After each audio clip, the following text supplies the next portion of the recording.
राष्ट्रिय स्वतन्त्र पार्टीका सभापति रवि लामिछानेले घोषणा गरे अनुसार 100 दिन नपुग्दै पानी ल्याए। चितवन 2 अन्तर्गत रामनगर, ठिमुरा, देवघाट, जुगेडी, भतेरीका स्थानीयका लागि आफूले पानी ल्याएको रविको भनाई। पानी ल्याउनका लागि निरन्तर श्रमदान गर्ने प्रति आभार व्यक्त। नक्कली भुटानी शरणार्थी प्रकरणका आरोपितहरू विरुद्ध सम्पत्ति शुद्धिकरणमा अनुसन्धानको तयारी गरिँदै। परिकल्पनाकार डाक्टर बाबुराम भट्टराईलाई बाहिरै राखेर घोषणा भयो समाजवादी मोर्चा। समाजवादी मोर्चा निर्माण प्रतिगामीहरूका लागि युद्धको घोषणा भएको प्रधानमन्त्री पुष्पकमल दाहाल प्रचण्डको भनाई। कसैसँग मुकाबिला गर्नका लागि समाजवादी मोर्चा निर्माण गरिएको होइन भन्दै नेकपा एकीकृत समाजवादीका अध्यक्ष माधव कुमार नेपालको टिप्पणी। ओलीले समाजवादी मोर्चाबाट तर्सनु पर्दैन, उपेन्द्र यादवको भनाई। समाजवादी मोर्चा निर्माण नेपाली राजनीतिको नयाँ मोड रहेको नेकपाका महासचिव नेत्र विक्रम चन्द विप्लवको टिप्पणी। औँला ठडाएर पार्टीमा रूपान्तरण सम्भव नरहेको नेपाली कंग्रेसका कार्यवाहक सभापति पूर्णबहादुर खड्काको जिकिर। बदलिएको कंग्रेसले मात्रै मुलुक बदल्न सक्ने नेपाली कंग्रेसका महामन्त्री गगन थापाको भनाई। देशमा अग्ला अग्ला टावर, ठुला ठुला एयरपोर्टहरूले देश समुन्नत नबन्ने नेपाली कंग्रेसका अर्का महामन्त्री विश्वप्रकाश शर्माको जिकिर। नेताहरू राष्ट्र र पार्टीको स्वार्थभन्दा पनि व्यक्तिगत स्वार्थमा केन्द्रित रहेको नेपाली कंग्रेसका नेता कृष्ण प्रसाद सिटौलाको टिप्पणी। प्रधानमन्त्रीलाई गोकर्ण बिष्टको प्रश्न, जुनसुकै कम्पनीले उत्पादन गरेको बिजुली भारतले किन्न सक्छ? आलु प्याजमा लगाएको कर सुधार गर्नुपर्ने नेपाली कंग्रेसका नेता डाक्टर शेखर कोइरालाको भनाई। नागरिकताको विषयलाई सत्ता पक्ष आफैले राजनीतिकरण गरिरहेको राप्रपा अध्यक्ष राजेन्द्र लिङदेनको आरोप। परजीवीलाई परास्त नगरेसम्म श्रमजीवीहरूको उत्थान नहुने कानून मन्त्री धनराज गुरुङको धारणा। सांसदहरूको माग अनुसार बजेट संशोधन नभए बजेट पास हुन नदिने जनमत पार्टीका अध्यक्ष डाक्टर सीके राउतको भनाई। वाणिज्य बैंकहरूको नाफा आधा खर्ब नाग्यो। नबिल बैंकको पहिलो बन्दा अरू कुन बैंकले कति कमाए नाफा, यसको विषयमा पुरै जानकारी। नुवाकोटमा ठुलो वर्षा, बाढीको चेतावनी, सतर्कता अपनाउन प्रशासनको आग्रह। बाढी पहिरो अपडेट, 6 जनाको मृत्यु, 6 जना घाइते, 29 जना अझै बेपत्ता। प्रतिकूल मौसमले बाढी पहिरो पीडितको उद्धारमा कठिनाई भयो। कोसिस सरकारले बाढी पहिरोमा मृत्यु भएकालाई प्रति व्यक्ति 1 लाख रुपैयाँ राहत दिने। फेवातालको मापदण्ड 30 मिटरमा झार्ने पोखरा महानगरपालिकाको निर्णय बदर। सिंचाई विभागका तत्कालीन महानिर्देशक विरुद्ध 3 करोड रुपैयाँ भन्दा बढीको भ्रष्टाचार मुद्दा दायर। डिजिटल मुद्रा जारी गर्ने नेपाल राष्ट्र बैंकको तयारी। फर्जी आवेदन भेटिएपछि घोराई सिमेन्टको आइपिओ स्थगित। खातामा पैसा नभइकन आइपिओ भरेमा अब कारबाही हुने। शेयर बजार सामान्य अङ्कले घट्यो। 4 अर्ब 74 करोड रुपैयाँको शेयर कारोबार। नेपाली बालिकाको भिडियो शेयर गर्दै मिसेल ओबामाले भनिन्, उनको कथाबाट उत्प्रेरित छु। चीनमा अमेरिकी विदेश मन्त्रीको भ्रमण। 2 विदेश मन्त्रीको 7 घण्टा वार्तामा अमेरिकी विदेश मन्त्रीले भने, ताइवान स्वतन्त्रताको पक्षमा छैनौं। आइसिसी 1 दिवसीय विश्वकप छनौटमा श्रीलङ्काले युएईलाई 175 रनले हरायो। हसरङ्गाले लिए 6 विकेट। समाचार पार्टी हेल्थ टिप्स अन्तर्गत आज हामी रुगाखोकी लाग्दा आफू खुसी औषधि खाने चलन छ। यसरी आफू खुसी औषधि खाँदा स्वास्थ्यमा कस्तो खालको असर गर्छ भन्ने विषयवस्तुमा जानकारी दिनेछौँ र समाचारको अन्त्यमा समाचार पार्टी सामान्य ज्ञान प्रस्तुत गर्छौँ। हामीलाई अन्तिमसम्म हेर्नुहोला।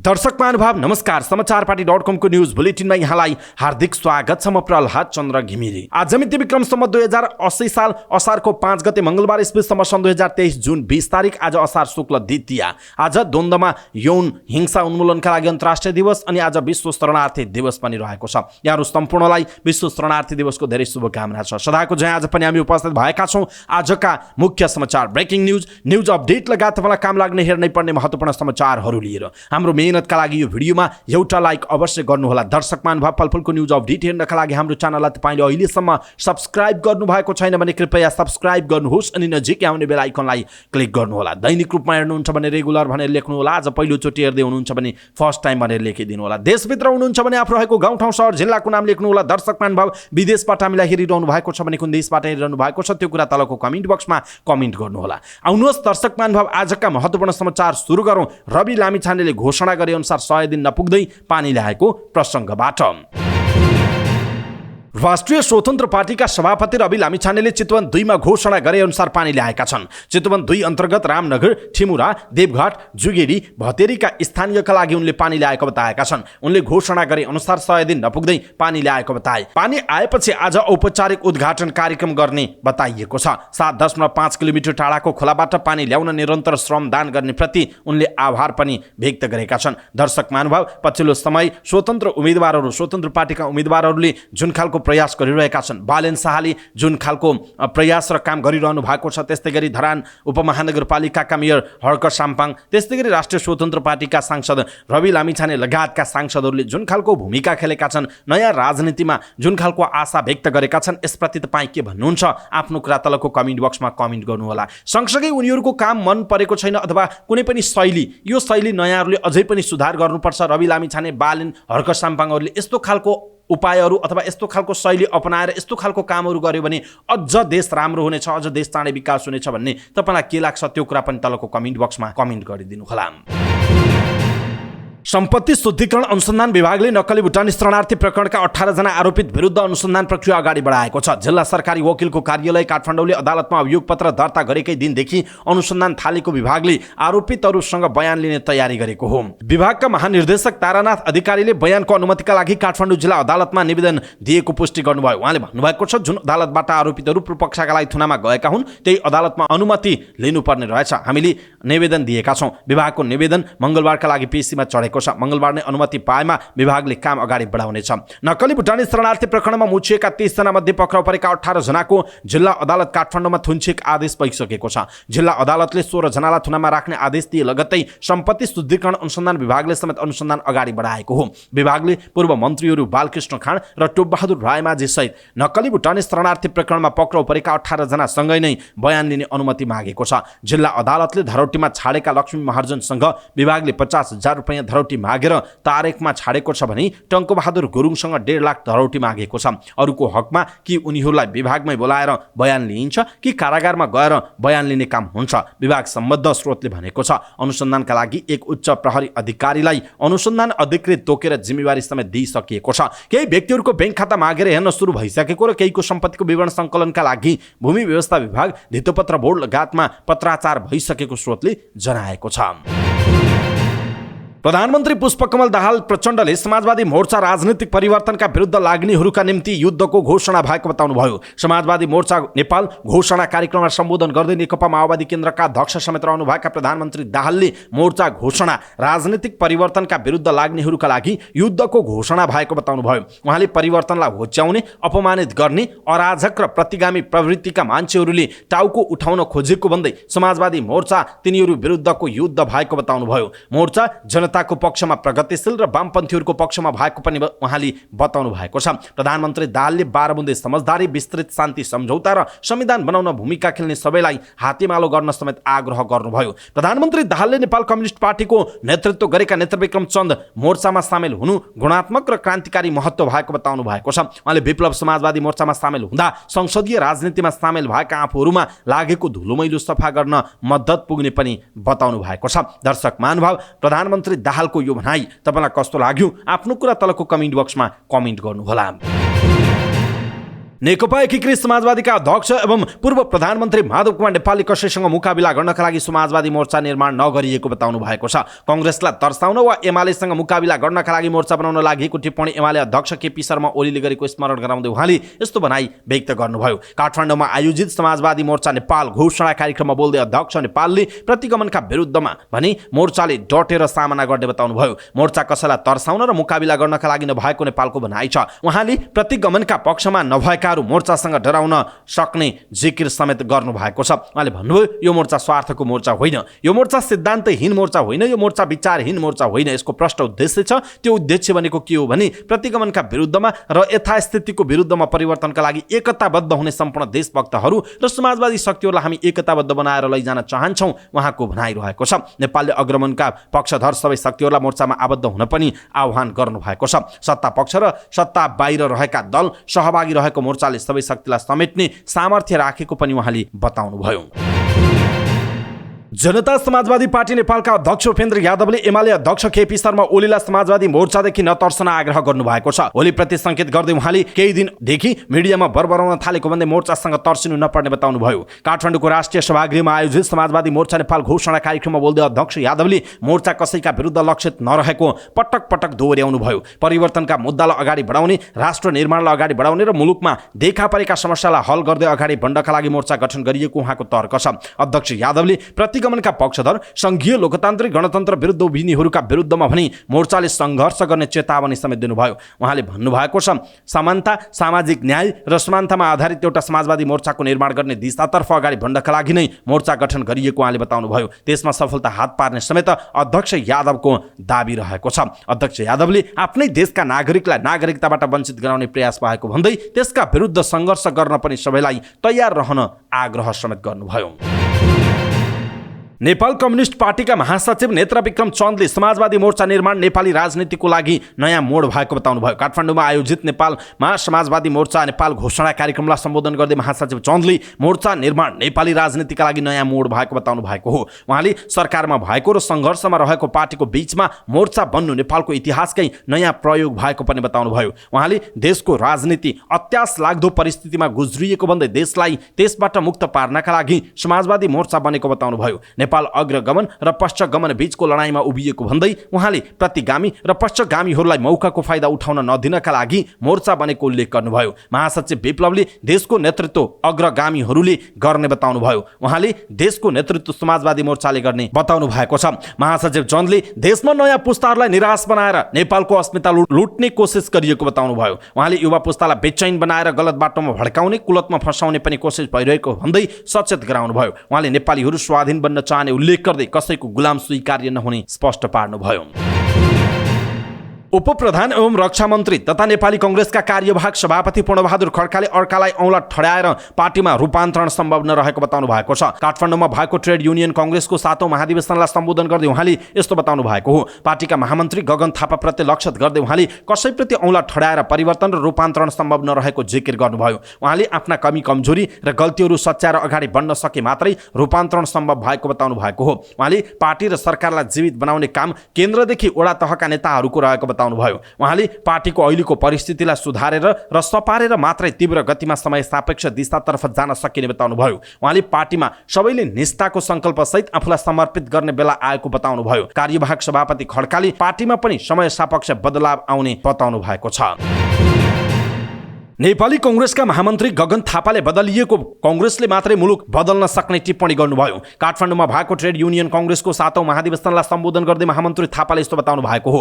उहाँले देश बदल्नका लागि सबैभन्दा पहिला नेपाली कङ्ग्रेस बदल्न आवश्यक रहेको बताउनुभयो। नेपाली कङ्ग्रेस अहिले जसरी चलेको छ त्यसरी नै चल्ने हो भन्ने ठानेमा कङ्ग्रेस दुर्घटनामा जाने बताउनुभयो। उहाँले कङ्ग्रेसलाई दुर्घटनाबाट बचाउनका लागि नेपाली कङ्ग्रेसलाई फरक ढङ्गमा चलाउनु पर्ने जिकिर गर्नुभयो। महामन्त्री थापाले पार्टीलाई आवश्यकता अनुसार बदल्न सक्नुपर्ने धारणा गर्नु भएको छ। उहाँले कङ्ग्रेस बदल्न सक्ने भन्दै आवश्यकता अनुसार धुरी फाट्यो भने धुरी बदल्न सक्नुपर्ने बताउनु भयो। उहाँले देश अप्ठ्यारोमा भएको बेला कङ्ग्रेसले देशलाई ठिक ढङ्गले सम्हाल्न सक्नुपर्ने बताउनु भएको हो। उहाँले यस्तो बेलामा कङ्ग्रेसले मुलुकलाई सम्हाल्न नसके मुलुक थप 15 वर्ष पछाडि धकेलिने पनि टिप्पणी गर्नु भएको छ।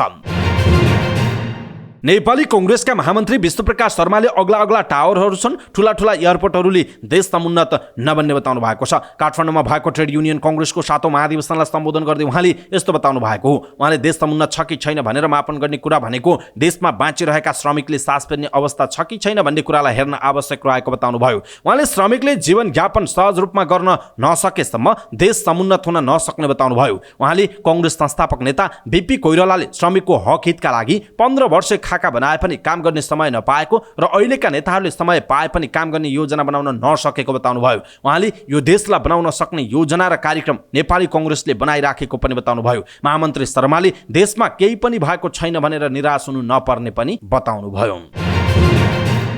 नेपाली कङ्ग्रेसका नेता कृष्णप्रसाद सिटौलाले नेताहरू व्यक्तिगत स्वार्थमा केन्द्रित भएको टिप्पणी गर्नुभएको छ।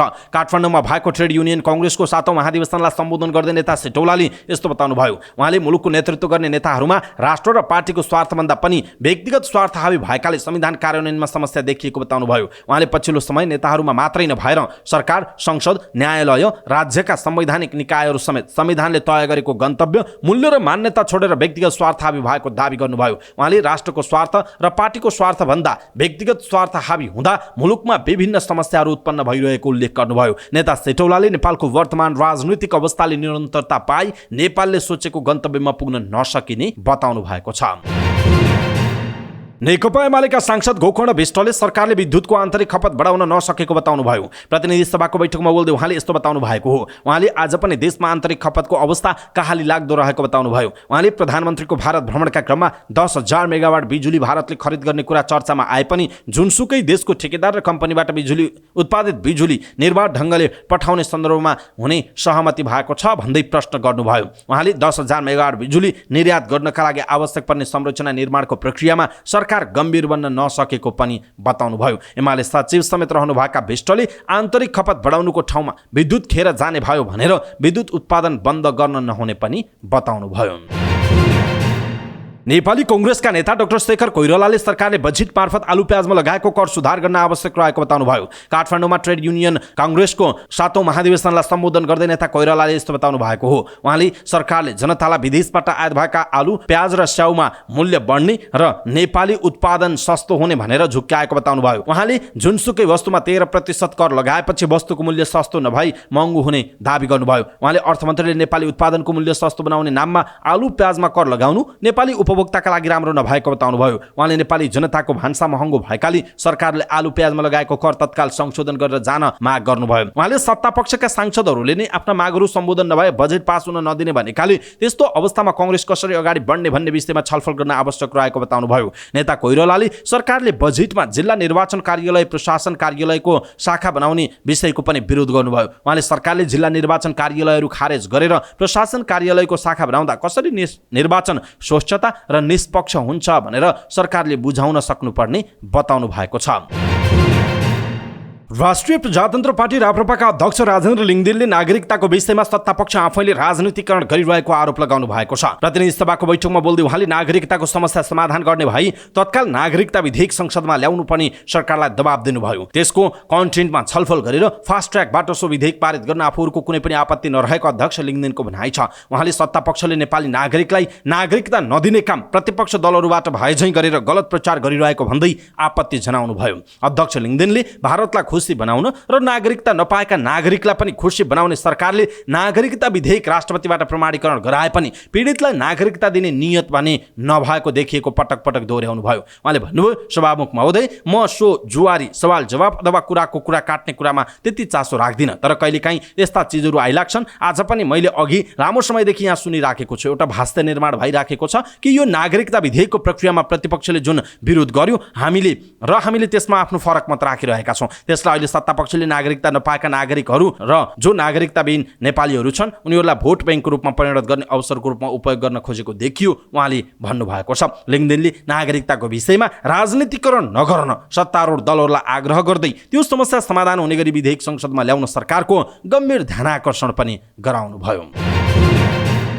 कानुन न्याय तथा संसदीय मामिला मन्त्री एवं नेपाली कांग्रेसका उपसभापति धनराज गुरुङले परजीवीलाई परास्त नगरेसम्म श्रमजीवीहरूको उत्थान हुन नसक्ने बताउनु भएको छ। काठमाडौँमा सुरु भएको ट्रेड युनियन कांग्रेसको 7औं महाधिवेशनलाई सम्बोधन गर्दै उहाँले यस्तो बताउनु भएको हो। उहाँले देशमा श्रमजीवी र परजीवी गरी दुई प्रकारका जीवी रहेको उल्लेख गर्दै परजीवीलाई परास्त नगरेसम्म श्रमजीवीहरूले सम्मान पाउन नसक्ने बताउनु भयो। उहाँले भ्रष्ट प्रवृत्तिको जरो हल्लाउने काम ट्रेड युनियन कांग्रेसले गर्नुपर्ने बताउनु भयो। उहाँले ट्रेड युनियन कांग्रेसले मागेर नभई खोसेर आफ्नो अधिकार लिन सक्नुपर्ने बताउनु भयो। मन्त्री गुरुङले मुलुक भ्रष्ट प्रवृत्तिका कारणले बन्न नसकेको भन्दै भ्रष्ट प्रवृत्तिको अन्त्य गर्न जरुरी रहेको बताउनु भयो।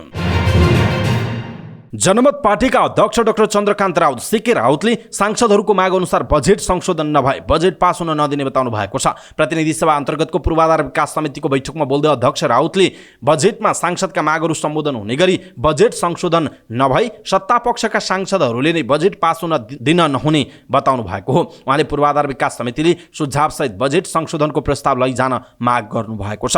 उहाँले सुझावसहित बजेट संशोधनको प्रस्ताव कार्यान्वयन नभए पनि सरकारले ल्याएको बजेट संशोधनको आवश्यकता रहेको बताउनु भयो। उहाँले एकजना मन्त्रीले मात्रै बजेट बनाउने भए 275 सांसदहरूको आवश्यकता नभएको भन्दै निर्वाचित भएर आएका सांसदहरूको कुरा सरकारले सुन्नै पर्ने जिकिर पनि गर्नुभयो। उहाँले सरकारले सांसदहरूका कुरा नसुने बजेटलाई पारित हुन नदिने अधिकार सांसदहरूलाई रहेको भन्दै सत्तापक्ष र प्रतिपक्षका सांसदहरूले आफ्नो अधिकार उपयोग गर्न आग्रह गर्नुभयो। उहाँले मध्य प्रदेश भन्दा सुदूरपश्चिममा 6 गुणा बढी बजेट गएको विनियोजन भएको भन्दै जनसङ्ख्या र मानव विकास सूचाङ्कको आधारमा बजेट निर्धारण गर्ने गरी संशोधन हुनुपर्ने बताउनु भयो। दर्शक महानुभाव, डाक्टर सीके राउतको यो भनाइ तपाईलाई कस्तो लाग्यो आफ्नो कुरा तलको कमेन्ट बक्समा कमेन्ट गर्नुहोला।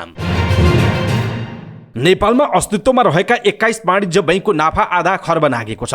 चालु आर्थिक वर्षको 10 महिना वैशाखसम्म वाणिज्य बैंकहरूले 57 अर्ब 16 करोड 30 लाख रुपैयाँ नाफा कमाएका छन्। नेपाल राष्ट्र बैंकका अनुसार नाफाका आधारमा नबिल बैंक सबैभन्दा अगाडि छ। नेपाल बङ्गलादेश बैंकलाई गाभेर बनेको नबिलले 10 महिनामा 6 अर्ब 12 करोड रुपैयाँ नाफा कमाएको हो। यो बैंकले 1 महिनामा 1 अर्ब नाफा बढाएको छ। चैतसम्म नबिलको नाफा 5 अर्ब 11 करोड थियो। दोस्रो बढी नाफा कमाउनेमा ग्लोबल आइएमई बैंक छ। यस बैंकले 5 अर्ब 34 करोड रुपैयाँ नाफा कमाएको छ। 1 महिनामै बैंकहरूको नाफा 8 अर्ब रुपैयाँभन्दा बढीले वृद्धि भएको छ। राष्ट्र बैंकका अनुसार चैतसम्म यस्तो नाफा 47 अर्ब 73 करोड थियो। तेस्रो स्थानमा सरकारी स्वामित्वको राष्ट्रिय वाणिज्य बैंक रहेको छ। यसले 4 अर्ब बढी नाफा कमाएको छ। यसले 1 महिनामा 47 करोड रुपैयाँ नाफा बढी कमाएको छ। सबभन्दा कम नाफा कृषि विकास बैंकले कमाएको छ। सरकारी स्वामित्वकै कृषि विकास बैंकले 10 महिनामा 1 अर्ब 22 करोड रुपैयाँ मात्र नाफा कमाएको छ। एनआइसी एसियाले 4 अर्ब 39 करोड रुपैयाँ नाफा कमाउँदा मेगा बैंकलाई गाभेर बनेको नेपाल इन्भेस्टमेन्ट मेगा बैंकको नाफा 3 अर्ब 89 करोड रहेको छ। नाफा बढी कमाउनेमा मर्जर र एक्विजिसनमा गएका बैंकहरू देखिएका छन्। मर्जरमा नगएका बैंकहरूको नाफा भने न्यून देखिएको छ। Sunrise bank, Siddhartha bank, Sanima bank, Lakshmi bank र माछापुच्छ्रे बैंकले 2 अर्ब भन्दा कम नाफा गरेका छन्। एनसिसी बैंकलाई गाभेर कुमारीले पनि नाफा 2 अर्ब कटाउन नसकेको जनाइएको छ। पछिल्लो 3 घण्टामा नुवाकोटको बेत्रावती आसपासको क्षेत्रमा ठूलो वर्षा मापन भएको छ। ठूलो वर्षापछि नेपाल बाढी सूचना केन्द्रले बाढीको चेतावनी जारी गरेको छ। थप वर्षा हुने पूर्वानुमान रहेकाले बेत्रावती भएर बहने ससाना नदीहरूमा आकस्मिक बहाव कमजोर तथा भिरालो भूभागमा पहिरोको जोखिम भएकाले सतर्कता अपनाउन केन्द्रको आग्रह रहेको छ। अविरल वर्षाका कारण जेठको 31 गतेदेखि देशका विभिन्न स्थानमा आएको बाढी एवं पहिरोमा परि सोमबार साँझसम्म 6 जनाको मृत्यु भएको समाचार प्राप्त भएको छ। बाढी तथा पहिरोमा परि सङ्खुवासभामा 1, ताप्लेजुङमा 3, पाँचथरमा 1 र नुवाकोटमा 1 गरी जम्मा 6 जनाको मृत्यु भएको प्रहरी प्रधान कार्यालयले जनाएको छ। जसमध्ये 5 पुरुष र 1 जना बालिका रहेको उल्लेख छ। साथै बाढी एवं पहिरोमा परि सङ्खुवासभामा 3, ताप्लेजुङमा 2 र पाँचथरमा 1 गरी जम्मा 6 जना घाइते भएका छन्। घाइतेहरूलाई उपचारका लागि स्थानीय अस्पतालमा भर्ना गरिएको छ। बाढी पहिरोमा परि सङ्खुवासभामा 21, ताप्लेजुङमा 3 र पाँचथरमा 5 जना गरी जम्मा 29 जना बेपत्ता भएका छन् र अझै बेपत्ता भएको प्रहरी प्रवक्ता प्रहरी नायब महानिरीक्षक कुबेर कडायतले जानकारी दिनुभयो। बेपत्ताको खोजी कार्य जारी रहेको पनि उहाँको भनाइ छ। बाढी एवं पहिरोका कारण 35 वटा घर, 10 वटा गोठ, 13 पुल, 5 उद्योग र 2 वटा सरकारी कार्यालयमा क्षति पुगेको तथ्याङ्क छ। 67 वटा पशु चौपाएको मृत्यु भएको छ। उक्त अवधिमा विपदका घटनाबाट 97 घर परिवार विस्थापित भएका छन्। साथै बाढी पहिरोको जोखिममा रहेका विभिन्न जिल्लाका विभिन्न घर परिवारलाई सुरक्षित स्थानमा राख्ने, पहिरोमा पुरिएका धनमाल निकालेर सुरक्षा गर्ने काम समेत विभिन्न निकाय र स्थानीयवासीको समन्वय र सहयोग गर्नुका साथै विभिन्न स्थानमा भएको बाटो अवरोध समेत प्रहरीले हटाउने कार्य गरिरहेको जनाइएको छ। कोशी प्रदेशका पहाडी जिल्लामा अविरल वर्षापछि आएको बाढी पहिरोमा परि घाइते भएकाहरूको उद्धार कार्यमा कठिनाई भएको छ। प्रतिकूल मौसमका कारण हेलिकप्टर उड्न नसक्दा घाइतेहरूलाई उद्धार गरी थप उपचार गराउन कठिनाई भएको हो। बाढी र पहिरोका कारण घाइते भएकाहरूलाई अस्पताल लैजान सडक सञ्जाल टुटेको छ। शनिबार रातिबाट कोशी प्रदेशको ताप्लेजुङ, पाँचथर लगायतका जिल्लामा पानी परिरहेको प्रहरीले जनाएको छ। प्रतिकूल मौसमका कारण पहिरोमा परि सिकिस्त घाइते भएका ताप्लेजुङ सिदिङवा मेहेलेका राजकुमार राईलाई उपचार गराउन विराटनगर उडेको हेलिकप्टर बाटोमै आकस्मिक अवतरण गर्नु परेको थियो। राईको उद्धार गरी उपचारका लागि विराटनगर लैजाँदै गरेको नेपाली सेनाको हेलिकप्टर पाँचथरको हिलिहाङ 1 पिनासे घाटमा आकस्मिक अवतरण गरिएको खानेपानी सिंचाई तथा स्वास्थ्य मन्त्रीका स्वकीय सचिव हेमराज नेरवालाले जानकारी दिनुभयो। उहाँका अनुसार राईको उपचारका लागि गोपेटार स्वास्थ्य चौकीबाट अक्सिजन लगायत स्वास्थ्य सामग्री र अमरपुर स्वास्थ्य चौकीबाट डाक्टर लगिएको जनाइएको छ।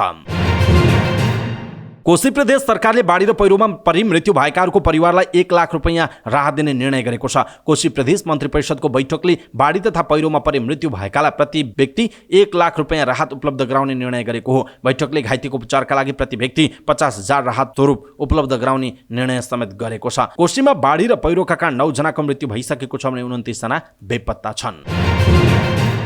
सर्वोच्च अदालतले फेवातालको सीमा क्षेत्र 65 मिटर नै कायम हुने फैसला गरेको छ। 2078 चैत 16 गते पोखरा महानगरपालिकाको कार्यपालिका बैठकले फेवातालको सीमा क्षेत्र 30 मिटर कायम गर्ने निर्णय गरेको थियो। उक्त निर्णय विरुद्ध अधिवक्ता खगेन्द्र सुवेदीले सर्वोच्च अदालतमा दिएको रिटको सुनवाई गर्दै न्यायाधीश कुमार रेग्मी र हरि फुयालको इजलासले पोखरा महानगरपालिकाको निर्णय उत्प्रेषणको आदेशबाट बदर गरेको छ। विष्णुप्रकाश लामिछाने नेतृत्वको तत्कालीन फेवाताल अध्ययन समितिले फेवातालको मापदण्ड 65 मिटर कायम हुने प्रतिवेदन दिएको थियो। तर 2077 कार्तिक 20 मा केपी शर्मा ओली नेतृत्वको सरकारले एमाले नेता पुण्यप्रसाद पौडेलको संयोजकत्वमा फेवातालको 4 किल्ला निर्धारण, सीमाङ्कन तथा नक्साङ्कन समिति गठन गरेको थियो। पोखरा महानगरपालिकाले पौडेल समितिको प्रतिवेदनका आधारमा 30 मिटरको मापदण्ड लागू गर्ने निर्णय गरेको थियो। तर महानगरपालिकाले उक्त निर्णय सर्वोच्चले बदर गरिदिएको रिट निवेदक सुवेदीले बताउनु भएको छ। अधिवक्ता सुवेदीका अनुसार सर्वोच्च अदालतको आदेशपछि फेवाताल मिचेर संरचना बनाएका करिब 500 वटा होटल एवं रेस्टुरेन्ट अब हटाउनु पर्नेछ। 2075 वैशाख 16 मा सर्वोच्च अदालतले फेवाताल संरक्षणका लागि आदेश दिँदा करिब 500 कम्पनीहरूले सीमा मिचेकोमा अहिले त्यो संख्या करिब 1000 पुगेको सुवेदीको अनुमान छ। पोखरा महानगरपालिकाले फेवातालको मापदण्ड 30 मिटर कायम गरेपछि अधिवक्ता सुवेदीले 2079 असार 22 मा सर्वोच्च अदालतमा रिट निवेदन दिनुभएको थियो। उक्त रिट माथि सुनवाई गर्दै न्यायाधीश ईश्वर प्रसाद खतिवडा र तिलप्रसाद श्रेष्ठको इजलासले महानगरको निर्णय कार्यान्वयन नगर्न अन्तरिम आदेश दिएको थियो। यसअघि 2065 सालमा नै सर्वोच्च अदालतले फेवाताल संरक्षणका लागि विभिन्न 9 वटा काम गर्नु भनी आदेश दिएको थियो। उसले 6 महिनाभित्र फेवातालको 4 किल्ला कायम गर्नु, ताल अतिक्रमण गरी व्यक्तिका नाममा दर्ता भएको जग्गा 1 वर्षभित्र बदर गर्नु र तालको 65 मिटर भित्र कुनै संरचना बनाउन नदिनु भनी आदेश गरेको थियो। दर्शक महानुभाव, यसप्रति तपाईको धारणा के छ? आफ्नो धारणा तलको कमेन्ट बक्समा कमेन्ट गर्नुहोला। अख्तियार दुरुपयोग अनुसन्धान आयोगले गैरकानुनी सम्पत्ति आर्जन गरेको अभियोगमा जलस्रोत तथा सिंचाई विभागका तत्कालीन महानिर्देशक मधुकर प्रसाद राज भण्डारी विरुद्ध विशेष अदालतमा मुद्दा दायर गरेको छ। आयोगले सोमबार आरोपित राज भण्डारी विरुद्ध 3,56,77,346 रुपैयाँ बराबरको बिगो कायम गरी मुद्दा दायर गरेको सहायक प्रवक्ता देवी प्रसाद थपलियाले जानकारी दिनुभयो। विक्रमसम्म 2051 साल फागुन 30 गते सार्वजनिक सेवामा प्रवेश गरेका राज भण्डारीले 2079 भदौ 31 गते सेवाबाट अवकाश पाउनु भएको थियो। आयोगका अनुसार राज भण्डारीको वैधानिक आय, पारिश्रमिक बचत, उहाँको श्रीमतीको पारिश्रमिक बचत, उपदान, दैनिक भ्रमण भत्ता तथा स्थानीय भत्ता, बीमा परिपक्व भई प्राप्त भएको आय, शेयर बिक्रीबाट प्राप्त आय गरी 3,85,51,740 रुपैयाँ बराबर रहेको छ। त्यस अवधिमा राज भण्डारीले 7,42,29,086 रुपैयाँ बराबरको खर्च तथा लगानी गरेको पाइएको छ। त्यसमध्ये 3,56,77,346 रुपैयाँ बराबरको रकमको वैधानिक स्रोत पुष्टि हुन नसकेको पाइएको आयोगले जनाएको छ। सिंचाई विभागका महानिर्देशक समेत रहनुभएका राज भण्डारीले सार्वजनिक सेवामा रहेर पदको दुरुपयोग गरी गैर कानुनी रूपमा आर्जन गरेको पाइएको र त्यस्तो सम्पत्ति श्रीमती दीपा श्रेष्ठको नाममा जग्गा खरिद गरेको, घर निर्माण गरेको तथा विभिन्न कम्पनीमा लगानी गरेको पाइएको छ। आरोपित राज भण्डारी र उहाँका श्रीमती दीपाको नाममा रहेको सम्पत्ति जफतको माग दाबी गर्दै विशेष अदालतमा मुद्दा दायर गरिएको सहायक प्रवक्ता देवी प्रसाद थपलियाले जानकारी दिनुभयो। नेपाल राष्ट्र बैंकले विद्युतीय मुद्रा डिजिटल करेन्सी जारी गर्ने तयारी गरेको छ। केन्द्रीय बैंकका कार्यकारी निर्देशक गुरुप्रसाद पौडेलले अहिलेसम्म विश्वका 11वटा देशले विद्युतीय मुद्रा जारी गरिसकेकाले नेपालले पनि त्यसबारे अध्ययन र तयारी गरेको बताउनु भएको छ। वित्तीय तथा विद्युतीय साक्षरता बारे माछापुच्छ्रे बैंक र निजी तथा आवासीय विद्यालय अर्गनाइजेसन प्याप्सन नेपाल बीचको सहमति पत्रमा हस्ताक्षर कार्यक्रममा कार्यकारी निर्देशक पौडेलले विद्युतीय साक्षरता बारे पुराना पाठ्यक्रम पढाएर भन्दा पनि आधुनिकताको विकाससँग हरेक दिनका नवीन आयामलाई शिक्षक र विद्यार्थीले आत्मसात गर्नुपर्नेमा जोड दिनु भएको छ। उहाँका अनुसार अहिले प्रति महिना औसतमा 40 अर्ब रुपैयाँको विद्युतीय कारोबार हुने गरेको छ। गएको वैशाखमा क्यूआर कोड मार्फत 46 लाख व्यक्तिले 26 अर्ब रुपैयाँ भन्दा बढीको कारोबार गरेको भन्दै नेपालमा विद्युतीय कारोबारको बढ्दो प्रयोग रहेको बताउनुभयो। राष्ट्र बैंकले चालु आर्थिक वर्षलाई विद्युतीय भुक्तानी प्रवर्धन वर्षका रूपमा सञ्चालन गरिरहेको छ। माछापुच्छ्रे बैंकका अध्यक्ष डाक्टर उपेन्द्र महतोले वित्तीय र विद्युतीय कारोबारलाई बढाएर समृद्ध देश निर्माणमा योगदान दिन सकिने बताउनुभयो। प्याप्सनका अध्यक्ष डीके ढुङ्गानाले आर्थिक कारोबार र विद्युतीय मुद्रामा तल्लो तहसम्म सचेतना प्रवाह नभएसम्म देश समृद्ध हुन नसक्ने बताउनु भएको छ। फर्जी आवेदन भेटिएपछि नेपाल धितोपत्र बोर्डले घोराई सिमेन्टको आइपिओ प्रक्रिया रोक्ने निर्णय गरेको छ। 1,20,00,000 किता फर्जी आवेदन भेटिएपछि घोराई सिमेन्टको आइपिओ स्थगन गरिएको बोर्डले जनाएको छ। गुनासो आउने क्रम बढेपछि इस्यु म्यानेजर हिमालयन क्यापिटललाई पत्र पठाएर प्रक्रिया स्थगन गर्न लागि बोर्डका अध्यक्ष रमेश हमालले जानकारी दिनुभयो। यसअघि आइपिओमा झुट्टो आवेदन परेको देखिएपछि सिडिएस एन्ड क्लियरिङ लिमिटेडले नेपाल धितोपत्र बोर्डलाई जानकारी गराएको थियो। घोराई सिमेन्टको आइपिओमा 1,20,00,000 किता भन्दा बढी फर्जी आवेदन परेको छ। फर्जी मध्ये 9 जनाले 10 लाख किताका दरले दिएको 90 लाख किता छ। घोराई सिमेन्टले फर्जी आवेदन देखाएर कम्पनीको आइपिओमा धेरै मानिसको आकर्षण देखाउन खोजेको आरोप लागेको छ। घोराई सिमेन्टले 435 रुपैयाँ प्रति किताका दरले प्रिमियम आइपिओ जारी गरेको थियो। बैंक खातामा पैसा नभएको वा अपुग रकम भएको बैंक खाताबाट सार्वजनिक निष्कासन अर्थात् आइपिओ भरेमा कारबाही हुने भएको छ। घोराई सिमेन्टको आइपिओमा बैंक खातामा पैसा नहुँदै पनि लाखौं किता भरेर बदमासी गरेको खबर फैलिएपछि सिडिएस एन्ड क्लियरिङ लिमिटेडले एउटा सूचना सार्वजनिक गर्दै आवश्यक मौजदात नभएको खाताबाट शेयर भरेमा कारबाही हुने जनाएको छ। अहिलेसम्म रकम नभएको वा अपुग रकम भएको बैंक खाताबाट आइपिओ भर्दा रद्द मात्र हुने गरेको थियो। अब भने धितोपत्र सम्बन्धी ऐन 2063 अनुसार झुटा एवं जालसाजी युक्त कारोबार अन्तर्गत कारबाही हुने सिडिएस एन्ड क्लियरिङ लिमिटेडले जनाएको छ। पर्याप्त रकम नभएको बैंक खाताबाट आइपिओ भर्दा संस्थाले जारी गरेको धितोपत्रको सार्वजनिक निष्कासनमा प्राप्त आवेदनको संख्या तथा परिमाणलाई प्रभावित पार्ने कार्य हुने सूचनामा उल्लेख गरिएको छ। आइतबार उच्च अङ्कले बढेको शेयर बजार सोमबार भने सामान्य घटेको छ। शेयर बजार परिसूचक नेप्से सोमबार 2.94 अङ्कले घटेर 2091.39 बिन्दुमा पुगेको छ। विकास बैंक, फाइनान्स, लगानी, म्युचुअल फन्ड र अन्य बाहेक सबै समूहको शेयर घटेकोमा बिमा, होटल तथा पर्यटन, उत्पादन तथा प्रशोधन, माइक्रो फाइनान्स र जलविद्युत समूहको शेयर उच्च अङ्कले घटेको छ। 276 वटा कम्पनीका 1,29,00,000 किता शेयर 4,74,00,00,000 रुपैयाँमा कारोबार भएको छ। सबभन्दा धेरै शिवम सिमेन्ट्सको 29,82,00,000 रुपैयाँ बराबरको शेयर किनबेच भएको छ। युनिक नेपाल लघुवित्तको शेयर 10% घटेको छ। समग्रमा बजार घटे पनि Central Finance, Laxmi Equity Fund, Mountain Energy, BPW लघुवित्त र मिन्च्याम हाइड्रो पावरको शेयर 10% बढेको जनाइएको छ। अमेरिकी पूर्व प्रथम महिला मिसेल ओबामा परोपकारी कार्यका कारण विश्वभर चर्चित छन्। पडकास्ट मार्फत युवा पुस्तालाई प्रेरणा दिनेदेखि ओबामा फाउन्डेसनबाट शिक्षा, स्वास्थ्य र महिला सशक्तिकरणमा उनको सक्रियता लोभ लाग्दो छ।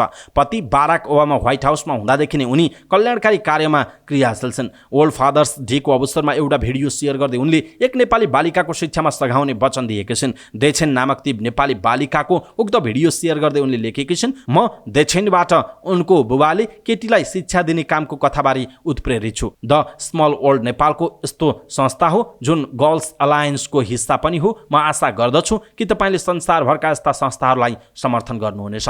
उनले किशोरीलाई सशक्त तुल्याउने कुरामा शिक्षाको महत्त्वपूर्ण भूमिका हुने उल्लेख गर्दै उक्त संस्थालाई आर्थिक रूपमा सघाउन गो फन्ड मी को लिङ्क पनि शेयर गरेकी छिन्। यो गर्ल्स अलायन्स ओबामा फाउन्डेसनको एक हिस्सा हो जसले संसारभरका किशोरीलाई शिक्षा दिलाउने कार्यमा काम गर्छ। मिसेलले शेयर गरेको काठमाडौँको उक्त भिडियो मर्मस्पर्शी लाग्छ, जहाँ देछेनका बुबाले छोरीको शिक्षाका लागि गरेको मेहनत देख्न सकिन्छ। ओबामाले छोरीलाई पढाउन देछेनका बुबाले गरेको सङ्घर्षप्रति सहानुभूति पनि व्यक्त गरेकी छिन्। उनले शेयर गरेको लिङ्क अनुसार ओबामा फाउन्डेसन अन्तर्गतको गर्ल्स अलायन्सले ती बालिकालाई पढाउने जनाइएको छ। अमेरिकी विदेश मन्त्री एन्टोनी ब्लिङ्केनले ताइवानको स्वतन्त्रतालाई अमेरिकाले समर्थन नगर्ने बताएका छन्। ताइवानबारे पहिलोपल्ट अमेरिकाले यस्तो धारणा दिएको हो। यसअघिसम्म चीनबाट ताइवान स्वतन्त्र हुनुपर्ने अमेरिकी मान्यता थियो। बेइजिङमा चीनिया राष्ट्रपति सी जिनपिङसँगको भेटपछि पत्रकार सम्मेलन गर्दै विदेश मन्त्री ब्लिङ्केनले भनेका छन्, अमेरिकाले ताइवानको स्वतन्त्रतालाई सहयोग गर्दैन। सँगसँगै उनले ताइवान लक्षित उत्तेजित चीनिया गतिविधि पनि स्वीकार्य नहुने बताएका छन्। ब्लिङ्केनले ताइवान सङ्कटमा परेमा आर्थिक सङ्कटको स्थिति आउने र सिङ्गो विश्वलाई असर पर्ने पनि बताएका छन्। अमेरिकाले ताइवानमाथि बेइजिङको दाबीलाई पनि समर्थन गरेको छैन र ताइवानलाई छुट्टै स्वतन्त्र राज्य पनि स्वीकार नगर्ने नीति लिँदै आएको छ। ब्लिङ्केनले आर्थिक क्षेत्रमा चीनलाई रोक्ने प्रयास अमेरिकाले नगर्ने बताएका छन्। चीनले बृहत रूपमा आर्थिक सफलता हात पार्दा अमेरिकालाई पनि फाइदा पुग्ने भएकाले त्यसलाई रोक्ने चाहना नरहेको ब्लिङ्केनको भनाइ छ। हाम्रो राष्ट्रिय सुरक्षालाई मध्यनजर गर्दै प्रविधिका क्षेत्रमा केही प्रतिबन्ध लगाए पनि चीनलाई आर्थिक क्षेत्रमा अप्ठ्यारो पार्ने अमेरिकी नीति छैन। चीनले प्रगति गर्दा हामीलाई समेत फाइदा पुग्नेमा अमेरिका सचेत छ, उनले भनेका छन्। राष्ट्रपति ची र समकक्षी क्विन गाङसँग लामो छलफल गरेका ब्लिङ्केनले दुई मुलुकको सम्बन्धबारे आएको चिसोपना सुधारका लागि दुवै पक्ष सकारात्मक रहेको बताएका छन्। वार्तापछि चीनले अब रुसलाई हतियार सहयोग नगर्नेमा आफू ढुक्क रहेको उनले बताएका छन्। चीनसँग त्यहाँको मानवाधिकारको स्थितिबारे छलफल गरेको र लागु औषध फेन्टालिनको अवैध कारोबार रोक्न पनि सहकार्यका लागि आग्रह गरेको उनले बताएका छन्। ब्लिङ्केनसँगको भेटमा राष्ट्रपति सीले चीन र अमेरिका बीचको सहकार्यले विश्वकै हित गर्ने भएकाले अवाञ्छित गतिविधि रोक्दै वास्तविक सहकार्य हुनुपर्ने बताएको जनाइएको छ। आइसिसी एक दिवसीय विश्वकप छनौटमा श्रीलङ्काले युएईलाई 175 रनको ठूलो अन्तरले हराएको छ। जिम्बाब्वेको क्वीन्स स्पोर्ट्स क्लबमा श्रीलङ्काले दिएको 356 रनको विशाल लक्ष्य पछ्याएको युएई 39 ओभरमा 180 रन बनाउँदा अल आउट भयो। युएईका कप्तान मुहम्मद वासिम र रित्य अरविन्दले समान 39 रन बनाए। त्यस्तै अली नसिरले 34 र रमिद सहजादले 26 रन बनाए। बलिङतर्फ श्रीलङ्काका वानिन्दु हसरङ्गाले 6 विकेट लिए। उनले 8 ओभरमा 1 मेडन राख्दै 24 रन दिए। यसअघि टस हारेर ब्याटिङ गरेको श्रीलङ्काले निर्धारित 50 ओभरमा 6 विकेट गुमाएर 355 रन बनायो। श्रीलङ्काका 4 जना ब्याटरले अर्धशतक बनाए। उसका कुशल मेन्डिसले 78, सधिरा समाराविक्रमाले 73, पथुम निसाङ्काले 57 र दिमुथ करुणारत्नले 52 रन बनाएको जनाइएको छ। समाचार पार्टी न्युज बुलेटिनमा पालो भएको छ समाचार पार्टी हेल्थ टिप्स। आजको समाचार पार्टी हेल्थ टिप्समा हामीले रुगाखोकी लाग्दा आफू खुसी औषधि खाने धेरै नेपालीहरूको बानी छ। यसरी रुगाखोकी लाग्दा आफू खुसी औषधि खान हुन्छ कि हुँदैन अथवा औषधि खाँदा कस्तो खालको जोखिम हुन सक्छ भन्ने विषयवस्तुमा जानकारी दिनेछौँ। हामीलाई अन्तिमसम्म हेर्नुहोला। सबै नेपालीहरू माझ पुर्याउनका लागि यो हेल्थ टिप्स आफ्नो फेसबुक, ट्विटर लगायतका सामाजिक सञ्जालमा सेयर गर्न नबिर्सिनुहोला। रुगाखोकी हरेक मौसममा लाग्न सक्ने र जुनसुकै उमेरका व्यक्तिलाई हुन सक्ने रोग हो। हाम्रो समाजमा रुगाखोकी लाग्न साथ फार्मेसीमा गएर औषधि किनेर खाने चलन निकै छ। यसरी आफू खुसी औषधि किनेर खानु कति ठिक हो त? बालरोग विशेषज्ञ डाक्टर रामहरि चापागाई रुगाखोकी लाग्दा हतारमा औषधि खाइहाल्नु नपर्ने बताउनुहुन्छ। रुगाखोकी 2 किसिमका हुन्छन्, सामान्य र जटिल। आजभोलि हुने रुगाखोकी सामान्य खालकै हुन्छ। उहाँले भन्नुभयो यो 5-7 दिनमै निको हुने भएकाले औषधि खाइहाल्नु पर्दैन। रुगाखोकी लागेमा पोषणयुक्त खानेकुरा, झुलिलो पदार्थ खाने र सरसफाइमा ध्यान दिनुपर्छ। फार्मेसीमा प्रिस्क्राइब डाक्टरले सिफारिस गरेको र ओभर द काउन्टर ड्रग 2 प्रकारका औषधि पाइन्छ। रुगाखोकी, ज्वरो, साधारण ग्यास्ट्रिक, पेन किलर, एलर्जीको औषधि नेपालमा आफै किनेर खाने चलन रहेको जनरल फिजिशियन डाक्टर लोचन कार्की बताउनुहुन्छ। घरमै औषधि खाएर निको भएन भने मात्र जाँच गराउन जाने चलन छ, जबकि रुगाखोकीमा रोगको प्रकृति अनुसार औषधि सेवन गर्न जरुरी हुन्छ। उहाँले भन्नुभयो कस्तो अवस्थामा औषधि खाने त? रुगाखोकी लागेको 5 देखि 7 दिनसम्म पनि निको नभएमा, खोकी निरन्तर लागेमा, ज्वरो बढ्दै गएमा, खकार र सिँगन पहेँलो भएमा, श्वास फेर्न गाह्रो भएमा चिकित्सकलाई जाँच गराएर औषधि सेवन गर्नुपर्ने